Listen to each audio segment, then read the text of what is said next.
Hello, everyone. This is Cedric and Brian Speak Out. We have two big news that are going on today, so we're going to combine them because they keep going on and on and on. You know about what happened in Cincinnati with the vicious beatdown at the Jazz Festival, and Sydney Sweeney is still in the news, although it's starting to taper off a little bit. So we're going to get you a 2-for-1, and we're going to talk about both shows today here on Cedric and Brian Speak Out. Cedric and Brian Speak Out! All right, so let's first go back a couple weeks to the Cincinnati Jazz Festival. And from what I've heard, this has kind of been building up because I guess there's been some things going on with this Jazz Festival going back 20 years, but nothing really made national news. I guess there were some local news things going on. But this one, of course, because we've got, everybody's got a camera. This was caught on film, and it's, watching it is pretty shocking. So, Cedric, what do you know about that situation? Well, got my notes here. Back on recently on July 26th, near 4th and Elm Street, and talk about a nightmare on Elm Street in downtown Cincinnati. It was a street band, and from what I understand, it's a thing that's been going on for a number of years where the community comes out, and I think some of you may have that in your areas, whether it be a concert in the park or just a small jazz festival. And next thing you know, mayhem breaks loose, and there's fists are being thrown. Now, here's the thing that I'm going to touch on that Brian doesn't want to grab the third rail. It is incredible how the mainstream media always kind of shies away from naming the color of the people in the incident when it's black on white. And I'm going to bring up something from happened back in 2021. If you guys have been following our show for any length of time, remember in 2021, let me look at my notes here really quick, when a van in Wausau, Wisconsin, it was an SUV that blindly hit a bunch of people at a Christmas parade. The reason I brought that up because that's how the mainstream media portrayed it. It was just an SUV that ran out of control. Well, so it was one of those self-driving SUVs? And even though they weren't even out yet, because we have those Waymo vehicles out here in Los Angeles. But you guys, you follow that story, it was a black man that was driving the SUV. And we all know that, me and Brian used to always joke just a couple years ago, we always knew the race of the person if the mainstream media didn't mention it. I just thought that. We didn't know the specific race. We just knew that they were most likely not white. Right. They could have been any other color of the rainbow, but not white. Yes, yes. During that time, and I think Brian will show a video later, there was 6 victims. One victim was a young lady named Holly, and if you've been following social media for any length of time now, she has put out a few videos. You're talking about the Cincinnati one?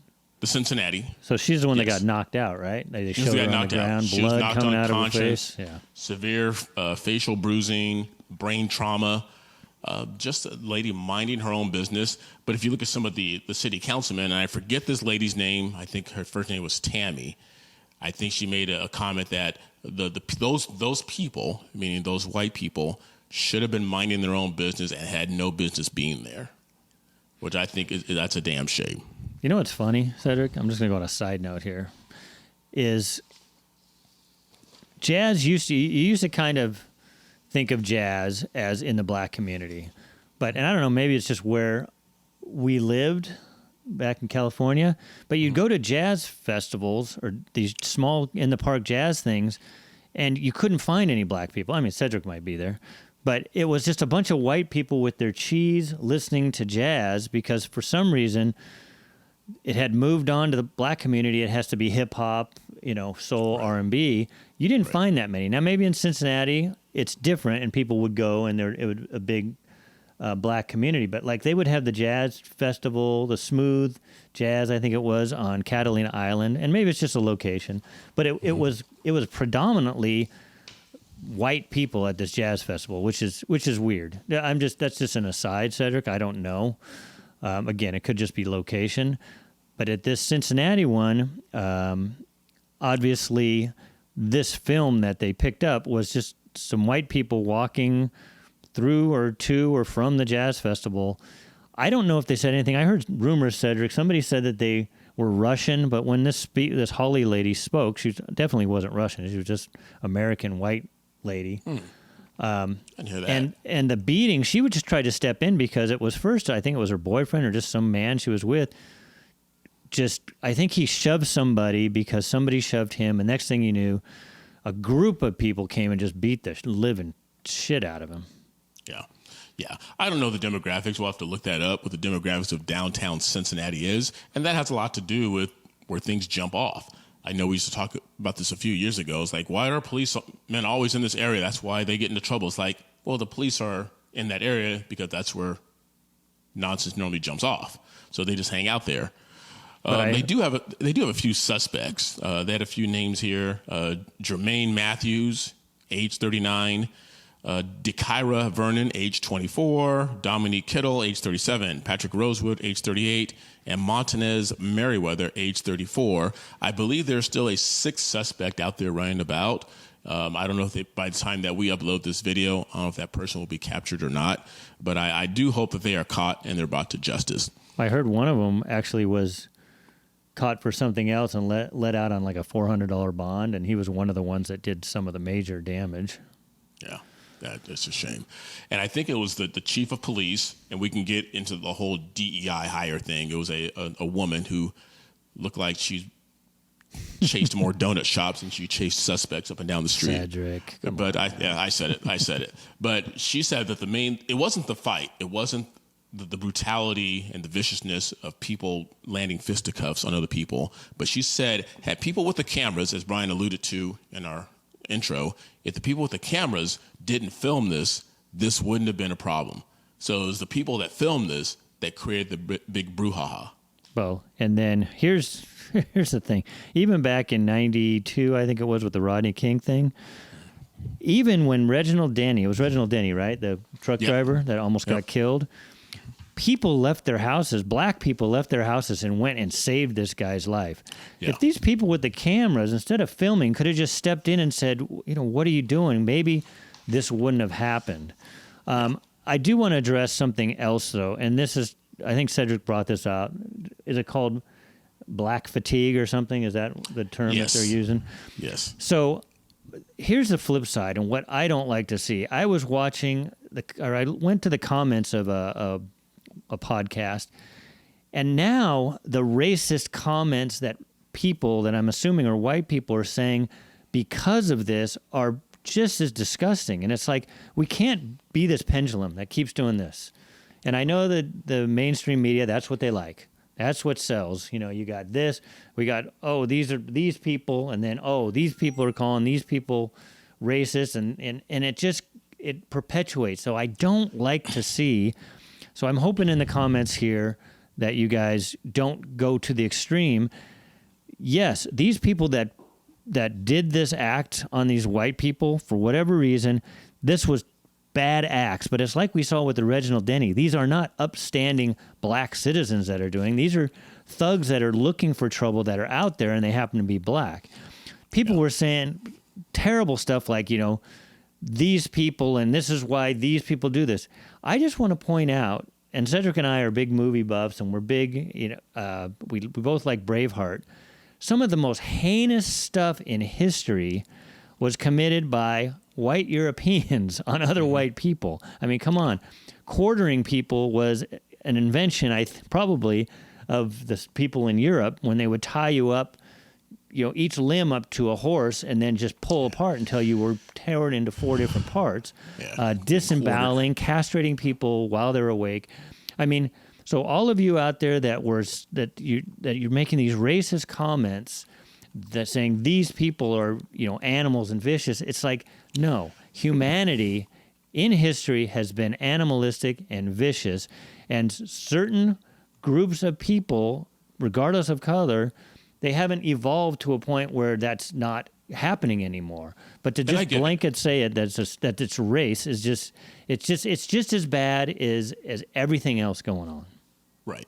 And I get it. I understand what Brian is saying, but I'm going to use a substitute word here, and I know you guys will catch on immediately because I don't know how much YouTube will tolerate what Brian and I say. There is a very huge distance, a wide gap between black people and ninjas. Now, black people, the one who get up, they go to work every day, they're part of the community, they go to your parties. There's a huge difference between that and ninjas. And Brian talked about black fatigue. We got to keep in mind that's not only being felt by other white people, it's also being felt by black people. Yeah, because I see it. Oh, Cedric, just before you go, I don't know if you're putting paper on your computer, but the microphone keeps doing something. Oh, okay. So just whatever you're doing with your hands, stop it. I'll stop doing that with my hands.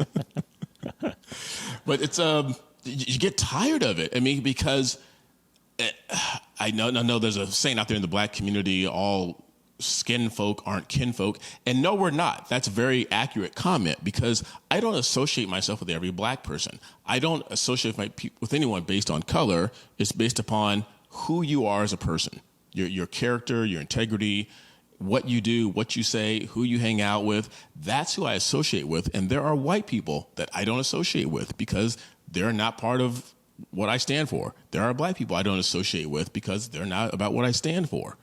But we got to stop. I understand the frustration with looking at a black person and being a little skittish and being like, what's going on here? Well, and they keep highlighting that behavior. And I saw a black guy come on and he did this TikTok or whatever it is. And he was saying, he goes, come on, black people. He was talking to other black people. He goes, we got to stop with this. And he used the term ratchetness. I guess that's something. And this, as Cedric would say, tomfoolery. I mean, and part of it, it's the culture that they kind of put out there in the world, the hip hop rap kind of culture that is not the Christian hip hop rap. It's the opposite of that. Cedric used to listen to NWA, which was, they didn't like cops. So, I mean, when that's all that white people see and think they associate that with black people, then they make these assumptions, and then you get the black fatigue and you get all of that. And they're not showing enough. We grew up with the Huxtables, and I know Mr. Huxtable, I didn't end up being a stand-up guy. But Mr. Huxtable, the character Mr. Huxtable, not Bill Cosby, was a stand-up guy, and it showed a black family together, a family unit, and that's what we need to see more of. And instead, they highlight, and it's the whole culture. It's not just black people anymore. They highlight single, people having kids out of wedlock and all of that, and they're highlighting it in the black community. And Cedric, I know you have your theory on that. What happened back in the 60s is they basically incentivized women not to have husbands or fathers. The welfare system took care of that and incentivized women to have children apart from men. And so men said, screw it, I'm out. And women were like, well, I'm going to keep having these babies and keep getting money from the government, and this is the way to live. But we didn't realize how quickly that was just tearing down the black family culture. Yeah. And we know this is the better part for all of you racists out there and apparently Nazis. We have this beautiful woman who is just selling jeans who is being called a eugenics and a Nazi, and just because you can't go on there and celebrate being a blonde-haired, blue-eyed person. You can celebrate being an overweight person of color, but you cannot celebrate being blonde hair and blue-eyed. Cedric is I what don't I'm know getting. I don't know any overweight people of color, Lizzo. So I'm not going to say that. I don't want to assume, because I know a lot of people watch videos and a word gets thrown out. So I'm not going to insult anyone. But real quick, eugenics, the study of how to arrange reproduction within a human population to increase the occurrence of heritable characteristics regarded as desirable. Developed largely by Francis Galton as a method of improving the human race, eugenics was increasingly discredited as unscientific and racially biased in the 20th century. So for those of you who didn't really know what eugenics was, that's what eugenics is. Now, Brian, I don't know if you knew this, AI, American Eagle, the one whose commercial that Sydney Sweeney is involved in. That would be AE, not AI. AE. Did I say AI? Yeah. Sorry. AE. I don't know my letters. I believe that company was started by a Jewish fellow, was it not? Oh, it figures. Nazi. No, I'm just saying, but why? those Jewish Nazis. But to take another stab at Miss Sydney Sweeney, for those of you who don't know, it just came out. This is really going to kill her. She was a registered Republican in 24. So blonde, blue-eyed, good-looking, registered Republican. And for me, the first thing that I thought of when I saw that Jean commercial, and first of all, it was Jeans J versus Jeans G. For those of you who know, my wife now loves this song. She loves the song Pony by Genuine. For those of you who know the song, you know it. But they have another song out there that's called In Those Jeans. And when I first saw her out, that song immediately came to mind. And one of the lyrics goes, "Is there any more room for me in those jeans?" Now, I saw it as a commercial selling jeans. And yeah, they used a beautiful woman. I mean, you've always used beauty. And real quick, shout out to Lonnie Anderson, rest in peace, who just passed away. She sold Nazi. Will you stop saying that? She was a beautiful woman, and she sold a lot of stuff. But Sydney Sweeney, I think it's just people that they're grasping for straws and trying to make something out of nothing. Well, I saw on TikTok that most of the people complaining about this, it's because, when the ads were being done for jeans with these overweight, unattractive people, the people on TikTok, I'm not going to say they're overweight, but they're unattractive. So now they're just like, I don't like this good-looking person. That's how I feel. They're just grasping at straws. And then you tie that on to the whole 2020 George Floyd thing. And these are usually white women that are doing these stupid TikToks. And they're grasping onto this whole thing about anti-white, anti-good-looking. And it's so weird how they're jumping on it. And I have seen black people, too. I saw a black girl calling her a white supremacist Nazi propaganda stuff, too. It's so Brian, old now. I can't believe it. Let me ask you a question. So if American Eagle, if they were promoting Nazi propaganda and trying to change the human race, remember back in 1992, some of you know a gentleman by the name of Draymond John. He's on the show Shark Tank. For those of you who don't know, before he became well-known on Shark Tank, he started a company called FUBU. FUBU. What does FUBU stand for, Brian? For us, by us. For Jews, by Jews. No. It was for the urban culture, for black people, and no one had a problem with that. That was just a direct, blatant piece of marketing that was geared for a certain group of people. The American Eagle with the jeans, it was just promoting jeans to beautiful people who want to wear jeans, and if you want to wear jeans, that's jeans. But no one had a problem with the FUBU by what's his name, Draymond John. It's crazy. It doesn't make any sense. Which was racialized. I mean, that was absolutely. So, I mean, if you were a white person or a white girl wearing FUBU, I'm sure you would have looked at it and said, sorry, that was for us, by us. We're going to wrap up here pretty soon. Did you want to say something else, Brian?